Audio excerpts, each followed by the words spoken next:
ایک شخص کہتا ہے کہ میرا اپنے دوست سے شدید اختلاف کی وجہ سے جھگڑا ہوا، کئی مہینوں سے بول چال بند تھی، غلطی میری تھی جس پر میں نادم بھی تھا، اور اب میں ہر حال میں اس سے بولنا چاہتا تھا مگر اپنے دوست کی طبیعت سے بھی بخوبی واقف تھا۔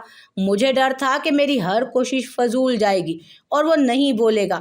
پھر ایک دن کافی شاپ میں گیا تو مجھے یہ دیکھ کر بہت خوشی ہوئی کہ میرا وہ دوست بھی وہیں ایک میز پر بیٹھا ہے۔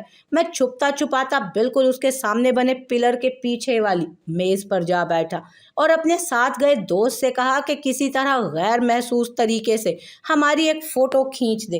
گھر جا کر میں نے وہ فوٹو فیس بک پر ڈالی اور نیچے لکھا، ہائے یہ اختلاف، میں اپنے اور اپنے دوست کے درمیان آئی اس دیوار کو گرا دینا چاہتا ہوں۔ ٹھیک آدھے گھنٹے کے بعد مجھے میرے اسی دوست کا فون آ گیا، کہنے لگا کہ تیرے اس فوٹو کی وجہ سے میرے ابے کو میرے سگریٹ پینے کا پتہ چلا، لعنت ہو تجھ پر اور اس لمحے پر جس لمحے میرا تجھ سے تعارف ہوا تھا۔ نحوست جہاں نہ ہوئے تھے۔